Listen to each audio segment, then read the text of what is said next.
Everyone welcome back to our channel. तो आज के इस वीडियो में आज हम देखने वाले हैं क्लास 8 महाराष्ट्र बोर्ड मैथ्स का सेकंड चैप्टर का second exercise practice set 2.2। So practice set 2.2 देखने से पहले सम बेसिक्स कॉन्सेप्ट्स हम क्लियर करते हैं, जैसे कि properties of corresponding angle. Properties of corresponding angles की क्या प्रॉपर्टी होती है? जब दो लाइन्स पैरेलल होती है, फॉर एग्जाम्पल यहाँ पे एम लाइन और एम एन लाइन मैंने ड्रॉ की है। ये दो लाइन सपोज पैरेलल है, पैरेलल का सिंबल मैं ऐसे ड्रॉ करता हूँ, पैरेलल है लाइन। तो जो हमारे करस्पॉन्डिंग एंगल होंगे ना वो एंगल्स कॉन्ग्रुएंट होंगे। जब दो लाइंस पैरेलल होती है तो करस्पॉन्डिंग एंगल कॉन्ग्रुएंट होते हैं। फॉर एग्जांपल ये एंगल x और ये एंगल y, ये दोनों भी करस्पॉन्डिंग एंगल है और ये दो लाइन पैरेलल है, तो ये करस्पॉन्डिंग एंगल का मेजरमेंट क्या हो जाएगा? इक्वल हो जाएगा। सो एंगल x और एंगल y दोनों एंगल इक्वल हो गए। वैसे ही यहाँ पर भी एक करस्पॉन्डिंग एंगल की पेयर है, ये वाले एंगल की पेयर भी क्या हो जाएगी? इक्वल हो जाएगी। यहाँ पर भी नीचे है दो एंगल करस्पॉन्डिंग है, एंगल ए एंगल बी। सो ये दो एंगल भी इक्वल हो जाएंगे क्योंकि लाइंस पैरेलल है। सो एंगल ए और इक्वल्स टू एंगल बी। वैसे ही करस्पॉन्डिंग एंगल्स के चार पेयर होते हैं, चारों ही पेयर इक्वल हो जाएगी। जैसे कि ये वाला एंगल, इसका करस्पॉन्डिंग एंगल कौन सा है? ये वाला एंगल, इसको नाम देते हैं हम एंगल सी और डी। सो एंगल सी और एंगल डी दोनों भी एंगल इक्वल हो जाएगा। और जो लास्ट पेयर बचा है इसको एंगल हम नाम देते हैं एम और इसको एन। सो ये दोनों एंगल भी करस्पॉन्डिंग एंगल्स इक्वल होते हैं। हम देखेंगे property of interior alternate angles. So यहाँ पे दो लाइन एम और एन मैंने पैरेलल ड्रॉ की है। यहाँ पर एम लाइन और एन लाइन क्या है? पैरेलल है। जब दो लाइंस पैरेलल होती है तो जो एंगल ट्रांसवर्सल की वजह से बनते हैं इंटीरियर अल्टरनेट एंगल्स वो इक्वल होते हैं। सो यहाँ पे ये इंटीरियर अल्टरनेट एंगल है एक्स एंड वाई। सो ये दोनों भी एंगल्स का मेजरमेंट क्या होगा? इक्वल होगा। सपोज ये एंगल 35 होगा तो ये एंगल भी 35 होगा। वैसे ही यहाँ पर भी एक इंटीरियर अल्टरनेट एंगल्स की पेयर है, वो एंगल की पेयर भी इक्वल हो जाएगी। सो यहाँ पर एंगल ए और एंगल बी का मेजरमेंट भी इक्वल होगा। ध्यान रखना ये इक्वल तभी होंगे जब ये दो लाइन पैरेलल होंगी। थर्ड प्रॉपर्टी हम देखेंगे property of exterior alternate angle. Exterior, ये दोनों एंगल एक्सटीरियर अल्टरनेट एंगल है। सो यहाँ पे एक्स और वाई कौन सा एंगल है? Exterior alternate angle. अब यहाँ पे जो मैंने लाइन ड्रॉ की है ए और बी, ये दोनों लाइन पैरेलल है। ए लाइन बी को पैरेलल है। जब ए लाइन बी को पैरेलल होगी तो एक्सटीरियर अल्टरनेट एंगल की पेयर होगी, इक्वल होगी। मतलब ये दोनों एंगल का मेजरमेंट सेम होगा। मतलब एंगल एक्स का जो मेजरमेंट होगा वही मेजरमेंट एंगल वाई का होगा। लेट सपोज इसका मेजरमेंट 40 है तो इसका भी मेजरमेंट 40 डिग्री हो जाएगा। वैसे ही दूसरा एक्सटीरियर अल्टरनेट एंगल का पेयर यहाँ पर है, इसका एक्सटीरियर अल्टरनेट एंगल का पेयर ये है। सो इसका नाम देते हैं हम एंगल एम, इसका नाम देते हैं एंगल एन। सो ये एक्सटीरियर अल्टरनेट एंगल, ये पेयर भी क्या होगा? इक्वल। सो ये दो एंगल भी इक्वल हो जाएंगे। फोर्थ प्रॉपर्टी देखेंगे हम property of interior angles. So interior angles क्या होते हैं? ट्रांसवर्सल के सेम साइड पे होते हैं और दोनों लाइन के बीच में होते हैं। यहाँ पे एक्स और वाई इंटीरियर एंगल है। अब ये प्रॉपर्टी क्या है? जब दो लाइंस पैरेलल होती है तब इंटीरियर एंगल्स का सम 180 होता है। मतलब जब ए और ए बी लाइन अब पैरेलल है ना, तो जो इंटीरियर एंगल्स बन गए हैं, जैसे कि हमारा एंगल एक्स और एंगल वाई, दोनों का सम कितना होगा? 180 होगा। मतलब इंटीरियर एंगल सप्लीमेंट्री हो गए। जब लाइंस पैरेलल होती है तो इंटीरियर एंगल सप्लीमेंट्री होती है। सप्लीमेंट्री मतलब दोनों एंगल का एडिशन 180 आता है। वैसे ही यहाँ पर एक एंगल है ए और यहाँ पर एक एंगल है बी। सो ये दोनों एंगल भी इंटीरियर एंगल है। सो यहाँ पर इन दोनों का सम भी क्या हो जाएगा? 180। नेक्स्ट प्रॉपर्टी देखेंगे हम वर्टिकली अपोजिट एंगल्स क्या होते हैं। अब जब दो लाइन इंटरसेक्ट करती है each other, if two line intersect each other, जब दो लाइन इंटरसेक्ट करती है तो जो एंगल्स बनते हैं, जैसे कि ये वाला एंगल और ये वाला एंगल, ये अपोजिट है, अपोजिट एंगल्स बन गए हैं। सो यहाँ पे ए अपोजिट एंगल्स की पेयर इक्वल होती है। मतलब अपोजिट एंगल्स ऑलवेज इक्वल होते हैं। जब यहाँ पे एंगल ए का मेजरमेंट जो होगा वही मेजरमेंट एंगल बी का होगा। सो यहाँ पे और एक एंगल की पेयर बन गई अपोजिट एंगल की, जैसे कि ये वाला एंगल। अब इसका अपोजिट एंगल कौन सा है? ये वाला एंगल। सो लेट सपोज इस एंगल का नाम है एन, इस एंगल का नाम है एन। सो ये दो एंगल अपोजिट एंगल है और अपोजिट एंगल का मेजरमेंट क्या होता है? इक्वल होता है। So vertically opposite angles are equal. और एक एग्जांपल ले सकते हैं हम, लेट सपोज यहाँ पे दो लाइन क्रॉस कर रहे हैं, सो इस एंगल का मेजरमेंट, ऊपर वाले एंगल का मेजरमेंट जितना होगा उतना ही मेजरमेंट नीचे वाले एंगल का में होगा। सो एंगल एक्स का मेजरमेंट और वाई का मेजरमेंट क्या होगा, इक्वल होगा। लास्ट प्रॉपर्टी देखेंगे हम, एंगल्स इन लीनियर पेयर क्या होते हैं, एंगल्स इन लीनियर पेयर। तो इसके लिए हमें एक लाइन स्ट्रेट लाइन होनी चाहिए, जैसे कि सपोज ए लाइन एम है और एम लाइन स्ट्रेट लाइन है, और उसके ऊपर मैंने और एक लाइन ड्रॉ कर दी है, लेट सपोज इस लाइन का नाम है एन। सो यहाँ पर दो एंगल बन रहे हैं। सो आप सब यहाँ पे दो एंगल बन रहे हैं, ये बड़ा वाला एंगल और ये छोटा वाला एंगल, दो एंगल्स बन रहे हैं। आप सभी को पता होगा, आपने पिछले स्टैंडर्ड में सीखा होगा, ये एंगल स्ट्रेट एंगल है। ये कौन सा एंगल है, स्ट्रेट एंगल, और स्ट्रेट एंगल का मेजरमेंट कितना होता है, 180 डिग्री होता है। वैसे ही यहाँ पर ये बड़ा वाला एंगल और ये छोटा वाला एंगल मिलकर एक पूरा स्ट्रेट एंगल बन रहा है। सो इन दोनों एंगल का मेजरमेंट कितना होगा, 180 डिग्री होगा। लेट सपोज इस एंगल का मेजरमेंट है x डिग्री और इस एंगल का मेजरमेंट है y डिग्री। सो ये x डिग्री एंगल और y डिग्री एंगल, दोनों एंगल्स का मेजर मिलके कितना हो जाएगा, 180 हो जाएगा। मतलब जो अब इन दोनों एंगल्स को बोलेंगे हम एंगल्स इन लीनियर पेयर। सो यहाँ पे जो दो एंगल बन रहे हैं x और y, ये लीनियर पेयर है, क्योंकि इन दोनों का एंगल इन दोनों का सम 180 बन रहा है और ये स्ट्रेट लाइन पे एंगल्स बन रहे हैं। जब भी कोई स्ट्रेट लाइन पे एक लाइन ड्रॉ किए हो और दो एंगल्स बन रहे हो, तो दोनों एंगल्स का मेजरमेंट 180 डिग्री होता है, और इस एंगल को बोलेंगे हम एंगल्स इन लीनियर पेयर। इसका और एक एग्जांपल लेते हैं हम। लेट सपोज ये दो लाइन है और यहाँ पे मैंने ट्रांसवर्सल ड्रॉ की है। सो यहाँ पे आप देख सकते हैं, ये लाइन स्ट्रेट लाइन है, ये वाली लाइन स्ट्रेट लाइन है। सो यहाँ पर ये वाला एंगल और ये वाला एंगल, ये दोनों एंगल मिलकर 180 डिग्री एंगल बना रहे, स्ट्रेट एंगल बना रहे। सो यहाँ पर एंगल ए और एंगल बी दोनों का एडिशन कितना होगा, 180 डिग्री, क्योंकि ये एंगल्स लीनियर पेयर में है। देखेंगे प्रैक्टिस से 2.2 का पहला क्वेश्चन एमसीक्यू है, चूज द करेक्ट अल्टरनेटिव। हमें 4 ऑप्शंस दिए हैं, उनमें से ऑप्शंस चूज करना है इस क्वेश्चन का answers. So in the question है, in the adjoining figure if line M is parallel with line N. So यहाँ पर एम लाइन और एन लाइन पैरेलल हमें क्वेश्चन में ही दिए हैं, and P is a transversal, P एक ट्रांसवर्सल है। सो हमें क्या, and then find X, so ये एक्स की वैल्यू हमें फाइंड आउट करनी है। क्वेश्चन में हमें बताया गया है कि ये वाले दो लाइन एम और एन पैरेलल लाइन है, लाइन एम और एन पैरेलल लाइन्स है, एंड जो ये वाली लाइन है पी क्या है, पी इज अ ट्रांसवर्सल, और हमें फाइंड आउट करना है एक्स। सो हमें क्लियरली दिख रहा है ये वाले दो एंगल इंटीरियर एंगल्स है, इंटीरियर एंगल्स, और हमने प्रॉपर्टी देखी थी, जब दो लाइंस पैरेलल होती है तब इंटीरियर एंगल्स का सम कितना होता है, 180 डिग्री। सो हम उस प्रॉपर्टी का यूज कर सकते हैं। अब इन दोनों एंगल का एडिशन कितना होगा, 180 डिग्री, क्योंकि लाइंस पैरेलल है। सो हम लिख सकते हैं ऊपर वाला एंगल 3x और नीचे वाला एंगल x, इन दोनों का जो एडिशन होगा वो एडिशन कितना होगा, 180 होगा। और इसका रीजन क्या होगा, property of interior angles. So यहाँ पे हम इक्वेशन बन गया है, इसको सॉल्व करेंगे। 3x प्लस 1x कितना होगा, 4x इक्वल्स टू 180 डिग्री। अब हमें x फाइंड आउट करना है और 4x के साथ मल्टीप्लाई में है, सो यहाँ पे 4 यहाँ पे जाके डिवाइड में जाएगा। सो यहाँ पे x equals to 180 divided by 4 divided में जाएगा।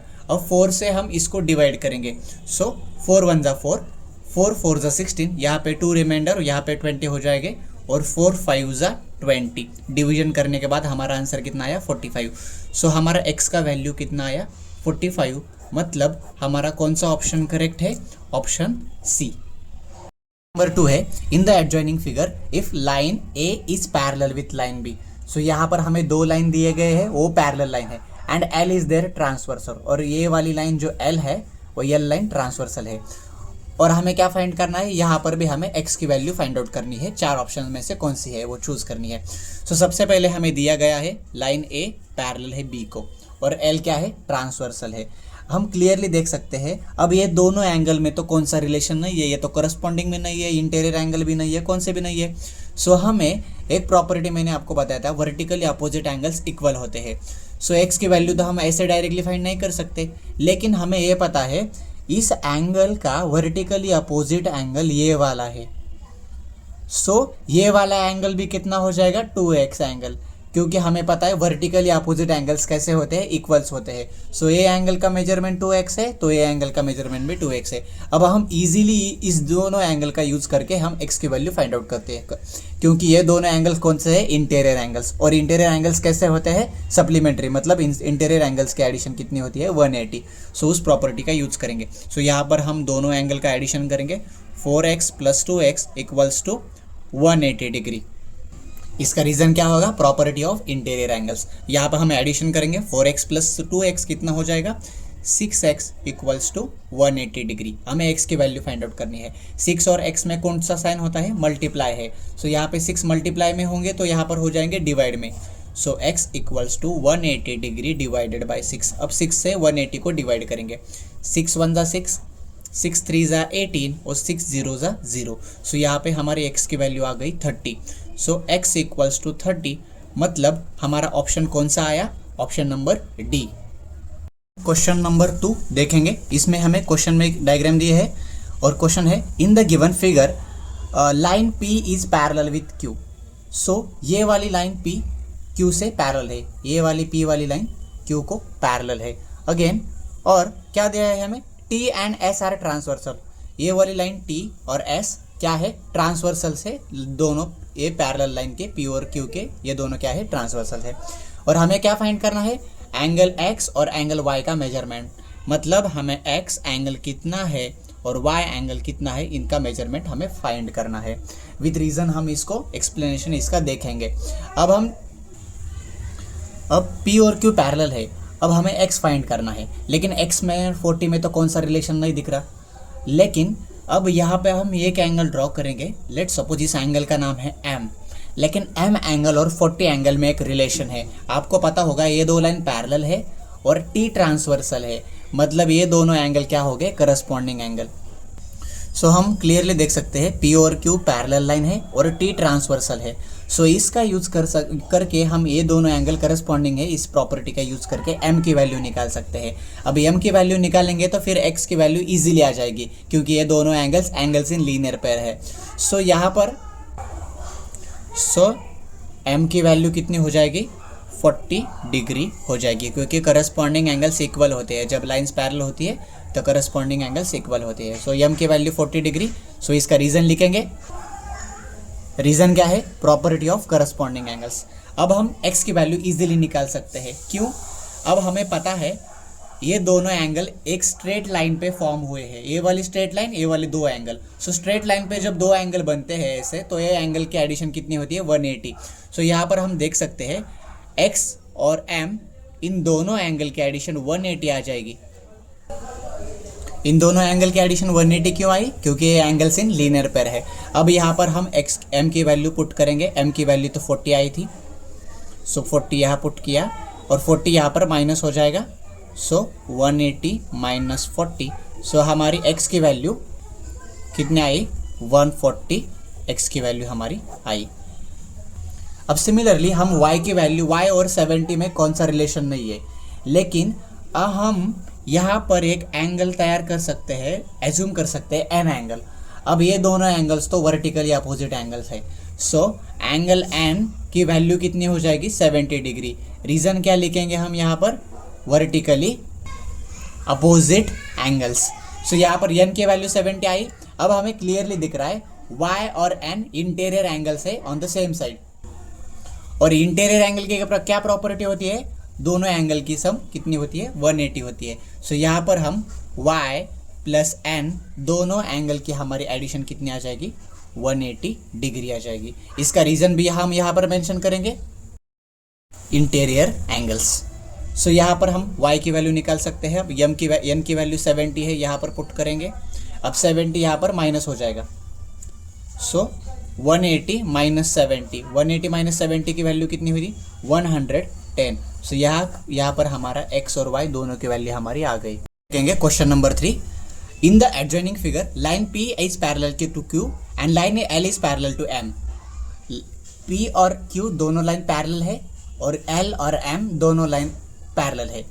Find the measure of angle ABC। So हमें A बी, सी और ये तीनों एंगल का हमें मेजरमेंट फाइंड करना है। सो इसका हम आंसर हम लिखेंगे। अब हमें क्लियरली दिख रहा है ये दोनों एंगल इंटीरियर एंगल है, क्योंकि ये दोनों लाइन पैरेलल है पी और क्यू, और यल क्या है, ट्रांसवर्सल है।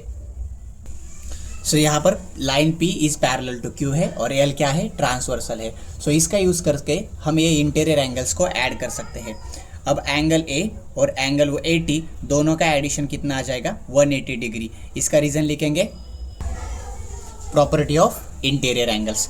अब ए की वैल्यू निकाल सकते हैं, +80 यहाँ पर जाके -80 हो जाएंगे। सो 180 - 80 कितना हो जाएगा वैल्यू, 100 डिग्री। सो हमारा पहला वाला आंसर आया है 100 डिग्री। यहाँ पर लाइन वर्ड है, लेकिन यहाँ पर मैंने शॉर्ट में लिखा है, लेकिन आपको यहाँ पर लाइन एग्जाम में लिखना है। अब हम C की वैल्यू निकालेंगे, लेकिन 80 और C में तो कौन सा रिलेशन नहीं दिख रहा। सो हम एज्यूम करेंगे ये वाला एंगल को हम एक नाम देते हैं एंगल X, ये वाला एंगल को हम नाम देते हैं एंगल X। लेकिन 80 और X कौन सा एंगल है, करस्पॉन्डिंग। क्यों, क्योंकि ये दो लाइन है और ये P क्या है, उनकी ट्रांसवर्सल है। So line L is parallel with line M, ये दोनों लाइन पैरेलल है और P उनके क्या है, ट्रांसवर्सल है। सो यहाँ पर ये दोनों एंगल तो करस्पॉन्डिंग एंगल हो गए, और जब लाइंस पैरेलल होती है तो करस्पॉन्डिंग एंगल्स का मेजरमेंट इक्वल होता है। सो देयरफॉर हमारा x का वैल्यू कितना आया, 80 डिग्री। अब x और C तो वर्टिकली अपोजिट एंगल है, और हमने सीखा था वर्टिकली अपोजिट एंगल का मेजरमेंट इक्वल होता है। सो हम क्लियरली देख सकते हैं एंगल x और एंगल C का मेजरमेंट इक्वल होगा। रीजन क्या है, वर्टिकली अपोजिट एंगल्स। सो यहाँ पर हमारा C का वैल्यू भी आ जाएगा, कितना आ जाएगा, क्योंकि x 80 डिग्री है तो C का वैल्यू भी आ जाएगा 80 डिग्री। अब हमारा लास्ट एंगल बचा है वो है एंगल B। अब हमें क्लियरली दिख रहा है C और B, लाइन P, ये वाली लाइन हमारी P लाइन और लाइन Q लाइन ये पैरेलल है, और M क्या है, उनकी ट्रांसवर्सल है। सो ये वाले दो एंगल कौन से हो गए, करस्पॉन्डिंग एंगल, और करस्पॉन्डिंग एंगल का मेजरमेंट क्या होता है, इक्वल होता है। सो P is parallel to Q and M is transversal। अब हम देख सकते हैं ये दोनों एंगल क्या हो जाएंगे, फिर ये दोनों एंगल करस्पॉन्डिंग एंगल्स, क्योंकि ये दोनों लाइन पैरेलल है और M क्या है, उनके ट्रांसवर्सल। तो करस्पॉन्डिंग एंगल का मेजरमेंट तो इक्वल होता है, क्योंकि जब लाइंस पैरेलल होती है तो करस्पॉन्डिंग एंगल्स इक्वल होते हैं। सो यहाँ पर A और एंगल B इक्वल हो जाएगी, क्योंकि करस्पॉन्डिंग एंगल प्रॉपर्टी हमने यूज़ की। सो A का मेजरमेंट तो हमें, सॉरी ये C है, यहाँ पर मैं करेक्ट कर देता हूँ, यहाँ पर एंगल C है। सो एंगल C और एंगल B क्या हो जाएंगे, इक्वल हो जाएंगे, ये एंगल C है। सो C का मेजरमेंट 80 था, सो हमारा एंगल B इसका भी मेजरमेंट कितना आ जाएगा, 80 डिग्री। क्वेश्चन देखेंगे, in the given figure line A is parallel to B and L is transversal. A और B लाइन पैरेलल है और L उनके ट्रांसवर्सल है, और हमें X, Y, Z तीनों की वैल्यू निकालनी है। क्वेश्चंस बहुत इजी है, लेकिन आपको ये पहली बार ऐसे टाइप के क्वेश्चन आ रहे हैं, दैट्स वाई आपको थोड़ा सा डिफरेंट लग रहे होंगे। लेकिन जब आप प्रैक्टिस करोगे इनकी तो आपको इजी लगेगा, लेकिन आप बार बार जब प्रैक्टिस करोगे क्वेश्चन सॉल्व करने की तब आपको इजी लगेगा। तो स्टार्ट करते हैं। अब हमें Z और 105 एंगल दिए हैं, तो ये तो बहुत इजी हो गया, क्योंकि ये दोनों एंगल तो लीनियर पेयर है। लीनियर पेयर एंगल कैसे बनते हैं, जब स्ट्रेट लाइन पर एक लाइन होती है तब दो एंगल बनते हैं, तो वो लीनियर पेयर एंगल होते हैं। सो ये लीनियर पेयर एंगल है, तो एंगल और लीनियर पेयर एंगल की एडिशन कितनी होती है, 180। So angle Z plus 105 degree, इन दोनों एंगल का मेजरमेंट कितना आएगा, 180 डिग्री। रीजन क्या है, angles in linear pair. So Z की वैल्यू निकालेंगे, प्लस 105 इधर जाके माइनस 105 हो गए। So 180 minus 105, so Z equals to 180 में से 105 माइनस करेंगे तो कितना हो जाएगा, 75 डिग्री। सो हमारा एक एंगल आ जाएगा Z। अब इसका नेक्स्ट एंगल भी बहुत ईजी है। अब हम देख सकते हैं 105 डिग्री एंगल, नेक्स्ट हम देखेंगे 105 डिग्री एंगल और X एंगल, दोनों भी एंगल करस्पॉन्डिंग एंगल दिख रहे हैं हमें, क्योंकि A लाइन और B लाइन पैरेलल है, ये ट्रांसवर्सल है, तो ये दोनों करस्पॉन्डिंग एंगल हो गए। और दो लाइन पैरेलल है तो करस्पॉन्डिंग एंगल्स का मेजर कितना होगा, इक्वल होगा। So line A is parallel to B and L is transversal, तो हम बोल सकते हैं X का मेजरमेंट कितना आ जाएगा, 105 डिग्री आ जाएगा। रीजन क्या लिखेंगे, प्रॉपर्टी ऑफ करस्पॉन्डिंग एंगल्स। अब X का मेजरमेंट आ गया, अब हमें Y का मेजरमेंट चाहिए। अब हम देख सकते हैं X और Y अपोजिट एंगल है, और वर्टिकली अपोजिट एंगल का मेजरमेंट क्या होता है, इक्वल होता है। सो हम क्लियरली लिख सकते हैं X is equals with Y। Reason क्या लिखेंगे, वर्टिकली अपोजिट एंगल, क्योंकि अपोजिट एंगल है। अब x का मेजरमेंट 105 आया था, सो हमारा y का मेजरमेंट भी आ जाएगा 105। सो इसी प्रकार से हम तीनों का भी मेजरमेंट हमने फाइंड किया है। हम देखेंगे in the following figure, line P, line L और लाइन Q तीनों भी लाइन पैरेलल है अपने आप से, और तीनों लाइन पैरेलल है और दो एंगल दिए हैं, और हमें ये पूरा एंगल x जो है हमें फाइंड आउट करना है। ठीक है, तो स्टार्ट करते हैं। अब ये एंगल फाइंड आउट करने के लिए हम प्रॉपर्टी यूज़ करेंगे। अब हम देख सकते हैं, लेकिन कुछ एंगल्स के हमें नाम लिखने पड़ेंगे, जैसे कि यहाँ पर हम देंगे M N O, यहाँ पर देंगे हम P Q और R। सो ईजी हो जाएगा हमें एंगल्स का नेम देके। अब हम पूरे एंगल का मेजर डायरेक्टली नहीं फाइंड कर सकते, बोला है ये पूरे एंगल का मेजरमेंट फाइंड करना है x, लेकिन हम डायरेक्टली नहीं फाइंड कर सकते, लेकिन हम प्रॉपर्टी का यूज़ कर सकते हैं।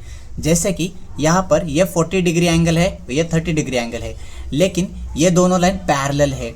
अब ये लाइन पैरेलल है तो ये इंटीरियर एंगल हो गए, अल्टरनेट इंटीरियर एंगल, और उनका मेजरमेंट इक्वल होता है। सो ये ऊपर वाला एंगल हो जाएगा 40 डिग्री। सिमिलरली यहाँ पर ये दोनों लाइन भी पैरेलल दिए हैं हमें क्वेश्चन में, सो ये दो भी अल्टरनेट इंटीरियर एंगल हो जाएंगे, और अल्टरनेट इंटीरियर एंगल का मेजरमेंट इक्वल होता है। सो ये 30 है, सो ये वाला एंगल भी 30 हो जाएगा। ऐसे करके हमने पूरे एंगल का मेजरमेंट फाइंड करके, अब ऊपर का एंगल 30 और नीचे वाला, ऊपर 40 और नीचे 30, दोनों का एडिशन कितना हो जाएगा 70। सो ऐसे करके हमारा पूरा जो एंगल है ये 70 आ जाएगा, मतलब ये वाला एंगल क्या आ जाएगा 70 आ जाएगा। सो इसको हम करेंगे।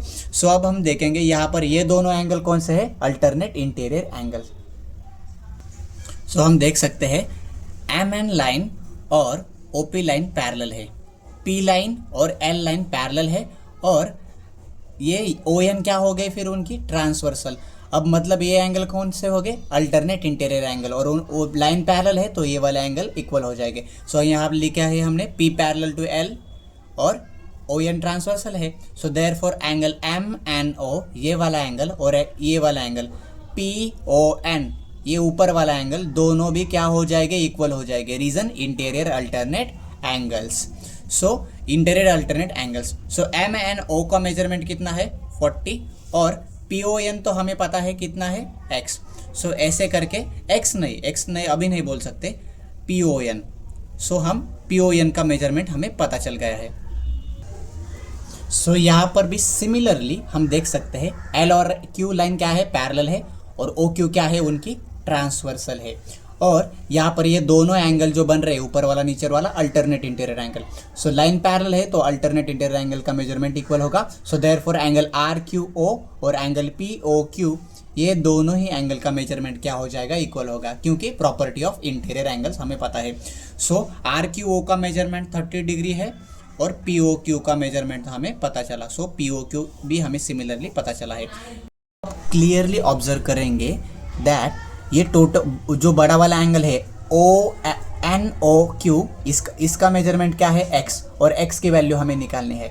लेकिन NOQ बड़ा वाला एंगल दो छोटे वाले एंगल को मिलकर बनता है, जैसे कि NOP और QOP। ये ऊपर वाला एंगल जो डार्क कर रहा हूँ मैं, और जो नीचे वाला जो डार्क नहीं किया, ये दोनों एंगल बनकर x बन रहे हैं। सो x बनने के लिए दोनों एंगल का एडिशन।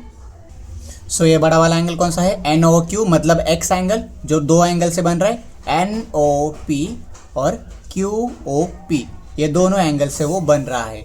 सो हमने यहाँ पे लिख दिया है NOQ is equal to NOP plus QOP, ये दोनों एंगल का एडिशन हमने किया है। अब NOQ तो x है, और NOP और PON इक्वल है। NOP वो भी बोल सकते हैं हम इसको PON। सो NOP का वैल्यू कितना है 40 डिग्री, प्लस QOP, POQ या QOP दोनों भी लिख सकते हैं, दोनों का मीनिंग भी सेम है। सो QOP का मीनिंग मेजर कितना है 30 डिग्री। सो अल्टीमेटली x जो एंगल बन रहा है, ऊपर वाला 40 और नीचे वाला 30, दोनों का एडिशन कितना होगा 70 डिग्री। सो इसी के साथ हमारा फाइनल आंसर जो x की वैल्यू है वो 70 आई है। हमने सिंपली क्या किया है, x के वैल्यू फाइंड करने के लिए ये वाला ऊपर वाला छोटा एंगल और नीचे वाला छोटा एंगल दोनों को फाइंड किया है, और दोनों को ऐड किया है तो हमारा x आ गया।